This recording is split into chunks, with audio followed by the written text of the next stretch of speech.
Ferrari has been making mid-engine V8 sports cars for quite some time. Lately, as they're closing out the model line, they build special cars for that model. And some people say that started with the 348, with the Series Speciale. Other people feel like since the 355 kind of got skipped, that it really starts with the 360 Challenge Stradale. This continues all the way up through the 488 Pista. And this car, the 458 Speciale, is the one that currently everyone is just absolutely interested in. A lot of people consider this the best car that Ferrari has made. Let's take a look closer and see if that's true.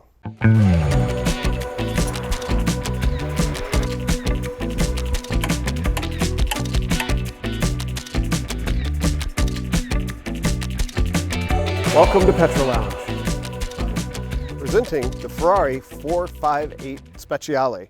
To understand what this car is, you have to understand the way that Ferrari does their design, which is they do kind of a TikTok style of design. I'm not talking about the social media app. What I really mean is they do a small incremental change, and then they do a very big change, and then they do a small incremental change, and they do a big change. And you'll see this throughout the lines. If you look at the Ferrari 308 and you look at the Ferrari 328, most people would identify both of those cars as the Magnum PI car. And while the two cars share more than they are different, the Magnum PI car was the 308. However, if you go to the next car, which was the 348, you'll see a huge difference between the 328 and the 348, and you would never mistake the latter car for the Magnum PI car. However, when you look at the 355, a lot of people will compare that to the 348 and get confused and go, I don't know which one this is. And then you see another big jump with the 360. The 430 is, again, very similar to the 360, a lot more similar than it is different. You see a lot of the same ductwork, a lot of the same character lines, same windshield, a lot of similar things. And then you get to this line, the 458, again, huge jump. And then when you look at the 488, smaller jump. And to close out this line, what they did was they took everything they learned from the challenge cars, which are the 458 race cars that they build for their race series. And they take everything they learned from that and they kind of pour it into the road car. And you end up with this. It's not as razor sharp as a challenge car, but the challenge car is not something you can drive on the street anyway.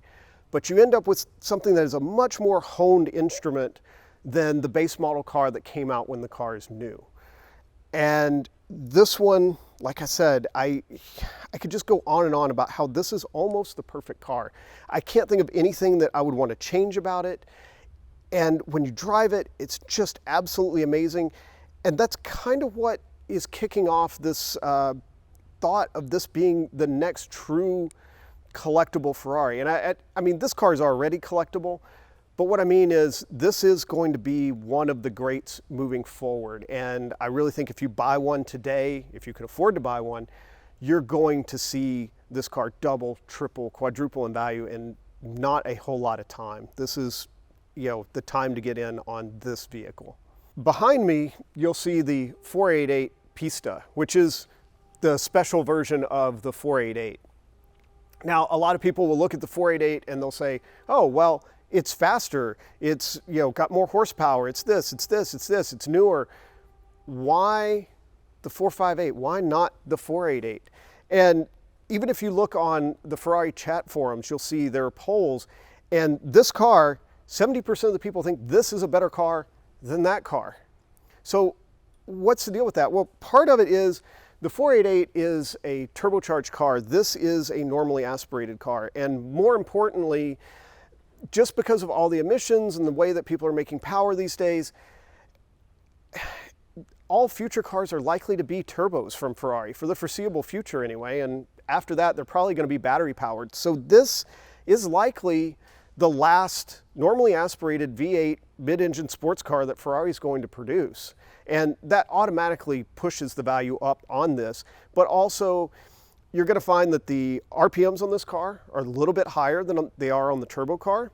And the sound of this car is absolutely incredible. And the turbos kind of muffle the sound on the 488. And it's just not as thrilling and enjoyable as the sound emanating from this car. And that's what a lot of people will talk about between these two cars. They will talk about, yes, this one is faster, this one just sounds better, but there's also another layer to that, which is when you get into a car like this, a lot of the driving enjoyment is how the car feels. And Ferrari got everything right on this car. When you drive it, you feel very connected to it. It makes all the right noises. It responds in all the right ways. The handling is absolutely sublime. There's nothing wrong with this car. There's nothing that you want to change. You get in it and you drive and you go, this is a perfect automobile. And that's really what's pushing these values up right now, is people are starting to realize, yeah, they didn't make a lot of these. They made 3,000. And you know, how much longer am I going to be able to afford one? Because everyone's looking at these now. So the question becomes, what really makes this car special? What differentiates it from the base model 458? And it really kind of starts with the engine. The engine is much more powerful. You're talking about a 600 horsepower engine now with about 450 foot-pounds of torque. And then the aerodynamics on this car completely change. The 458 was a pretty aerodynamic design. This was the most aerodynamic design that Ferrari had done up until this point. And it starts all up here with the front end. There's a lot of aerodynamic trickery going on. This hood, this bumper, the fenders, these are all very specific to the Speciale. And a lot of it is about redirecting airflow. So all of this changed down here. And we have air that flows up through here. There's two vents on this hood that redirect air up over the car to help keep the car down on the ground. It does compromise the trunk space just a little bit. And then when you get down here, this is really slick, and it's missed on almost every video that I have seen about the 458. And you have a bunch of movable aero down here. So as the car starts to accelerate and gets above about 60, 65 miles an hour, this vane here opens, and it opens on both sides like this. It redirects air around the car, through here, through this gap, and around the car to help make the car a little bit more aerodynamically efficient at speed. But there is another flap. There's another one right here that folds down at a much higher speed, and you can tell when you push on it, it's really hard to move. This opens up at about 100 to 110 miles an hour, and it actually pushes air back underneath the car, and it sticks the rear end of the car to the ground better than on the base model 458. A lot of really trick active aero going on right here, but unlike a lot of aero that's done with mechanical means or electronics, everything else, this is all done just based on the speed of the car and the airflow actually redirecting itself as the car accelerates. Really neat little trickery going on here. And then as you come around to the car here, you have more airflow here. You'll find that these wheels are specific to the car. They are forged. And then you get this nice little aerodynamic treatment back here, which again, this is trying to redirect airflow, but to me, it's just a wonderful, beautiful element of the car. I love this little shark fin element. I feel like, you know, I know it has to be somehow functional, but just the look of it alone, I prefer this over the 458, even if it didn't do anything at all. It's just a wonderful touch. And again, you know, moving back to the rear of the car, you'll first notice this big, huge ducktail of a spoiler. That is very specific to the Speciale. And then the rear bumper treatment is completely different, and the exhaust treatment is completely different, as is the rear diffuser.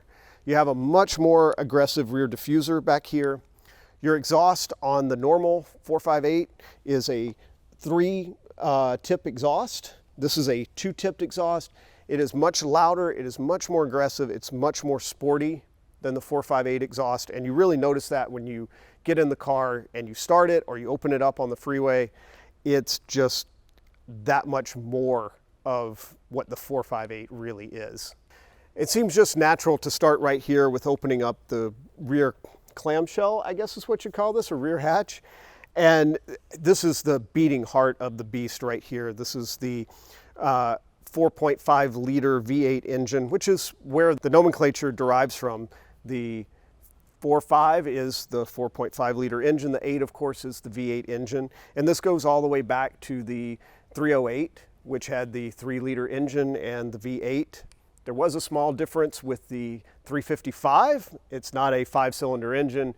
It is a 3.5 liter 5-valve engine, which also has a really unique and distinctive sound. Hopefully at some point we'll get to do a video on that. You'll get to hear that because that is really incredible. But this engine on its own is just, I mean, it is a beautiful piece. It is under glass so you can see it. Everybody loves to look at it. As I said before, it's making almost 600 horsepower. It's making about 450 foot-pounds of torque. Normally aspirated, it revs to about 8,000 RPMs. It is one of the best sounding Ferraris, period. And it, I mean, just look at it. I mean, really, it is truly an incredible piece. Something interesting that Ferrari does that I haven't seen in any other manufacturer is they tend to make their engines as 2, which is, this is a V8, but really Ferrari treats it as 2 inline 4s. So you'll see a doubling of almost everything across the engine. You have 2 intakes, you have 2 mass airflow sensors. You'll have typically 2 engine control modules. Everything is treated as one bank, which is one engine, and then the other bank, which is the other engine. And I've even seen it where on some of the older Ferraris, you'll even have a separate oil filter for one side of the engine and another oil filter for the other side. Really kind of an interesting, unique design that, like I said, I only see Ferrari do, and they seem to do it on everything they build.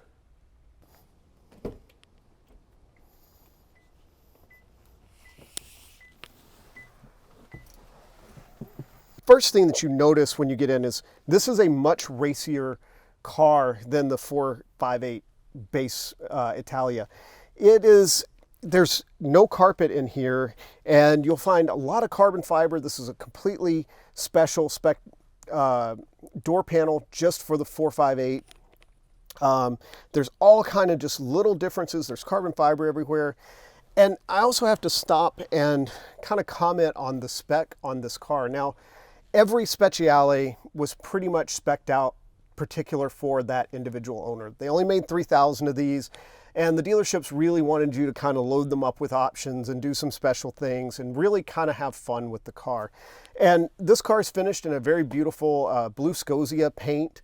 It's a very deep blue, and it's got the racing stripe down the car, which was another option. There were a couple of different styles of racing stripes that you could pick. And then they came in and replaced a lot of the, well, actually all of the Alcantara in this car with leather. So typically the 458 is going to have Alcantara everywhere that you see leather in this car. And in a few places here, it's not going to have leather or Alcantara at all. But this original owner has, you know, spec'd it out this way. He did pick the fire extinguisher bottle, which was an extra added option. And a few subtle touches too, like this leather here is actually blue. Normally this would be black, as would the dash pad.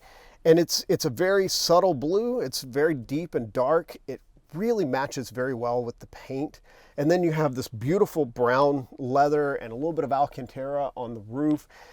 And it just, I mean, this is a wonderful spec on this vehicle. And, you know, I've seen some beautiful 458s. I've seen some that were, I don't want to say questionable, but you know, sometimes you wonder what the owner was thinking. But here, this is, like I said, just absolutely an amazing place to be. And we're looking at everything here, and you know, it's typical Ferrari. This is a very ergonomic cockpit to sit in. The steering wheel is exactly where you want it to be. They finally got away from the old style, what they called the bus driver steering wheels that were in some of the earlier Ferraris, where the tilt was more like this and you were expected to drive them like this, because this is the more Italian way to drive a sports car. And now you can tell they expect you to put your thumbs here, and the paddle shifters back here are right at hand. And Ferrari does this wonderful thing with theirs that I like, where They are mounted to the steering wheel column instead of the steering wheel. So when you're driving the car, you always reach over here for upshifts and always over here for downshifts. You never have to think about, oh, I've got the steering wheel over this way. Which one is going to give me the upshift? No, it's always over here is upshift. This is always downshift. And in typical Ferrari fashion, they want everything that you are going to do as a driver to be on the steering wheel. The horn buttons are right here at your thumbs. Your turn signals are very unique in the Ferrari. They're here, they're just buttons, and it's not a stalk. You press one or the other depending on which direction you want to go. Your windshield wipers are down here. You can flash the high beams with this little button here. You have a button here. This looks like it would select for some kind of sport mode or something like that, but that's actually controlled over here with the Manatino knob.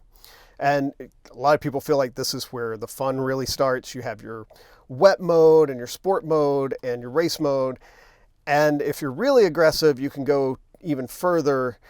This turns off a lot of your traction control. And then you have ESC off, which turns everything off. All of the electronic aids that would help you control the car, they're gone. You are completely on your own. The car is yours. This is really for advanced drivers only. And it kind of reminds you of that too, because as you select it, it wants to pop back to the other selection. It doesn't stay in all off. You actually have to push on it and hold it to select that mode. So you can't just accidentally disengage all the computer systems. And then of course you have the real fun button over here, which is the engine start button, which obviously fires up the car. People are used to seeing modern Ferraris with a keyless entry system and a keyless start system, or really if you're like us and you're around these things all the time, you do start to expect that kind of thing. And it took me a while to find the key for this car when we were pulling it out today, because unlike most modern Ferraris, this one is just old enough that it still has a traditional key, and you do have to put it in the traditional way and turn the key and wait a few minutes, and then you can actually hit the engine start button to start this automobile. Now that we have the car running, I can actually talk about another feature of the steering wheel that is pretty unique to Ferrari. They actually put a shift light tachometer here in the steering wheel, much like their F1 cars. So when you rev the engine, you actually get a couple of lights that flash through here all the way to this side that tell you you're getting close to red line and hey, you better shift. Battery tenders are something we think a lot about here at Petrol Lounge. With 220 cars under the roof, we really have to make sure that everything stays on a battery tender so that the batteries don't die and we can always start the car, and that we keep the batteries conditioned properly. And Ferrari has a special adapter for this car, and it plugs in right down in here, and it's really unique and different because most cars do not have this kind of thing in the interior, and you just have to wire the battery tender up to the battery itself. But even more interesting, when this is plugged in, the car is actually disabled. You can start the car, you can run it, but as soon as you try to select a gear, it will lock you out and say, nope, you're not driving anywhere until you actually unplug this and take it away. So it's just a neat little thing to keep you from damaging your Ferrari or causing any problems with your battery tenders. And the newer Ferraris actually have an even better design where it plugs into the exterior of the car and it's held in place by magnets. And on those cars, you can actually pull away, but if you pull away with your battery tender attached, then it just clicks off because it's magnetic and you can drive away and there's no issues. About the only thing we haven't looked at yet is the front trunk, and it's, you know, a little uninteresting, but I did mention that it was a little compromised due to the aero of this car, and that kind of speaks to the special nature of this car of being that more track-focused, track-oriented automobile. And what's really changed is these air intakes have come up through here, and it compromises the opening of this trunk. Now there is some room up under here, so you don't lose as much space as you might think, or as much as it looks like you would when you first open it. But it does kind of compromise the opening of this trunk. And there's plenty of room here. You can pack quite a bit. I don't think that my carry-on luggage would fit, but if you have a smaller carry-on bag, it would fit in this. If you can pack with soft luggage, you could actually fit a reasonable amount for 2 people for, say, a weekend vacation or something like that. You'll also find that there's no spare. You get a inflator kit here with some fix-a-flat. You also have your toolkit on the other side, and that's pretty much it. It's a pretty basic trunk. Thank you for spending time with us today at Petrol Lounge. This has been the Ferrari 458 Speciale. If you like this kind of content, please hit like and subscribe. We've got a lot of great cars in the building. We've got a lot of great content coming your way. You're definitely going to want to see it. Until next time, see you around.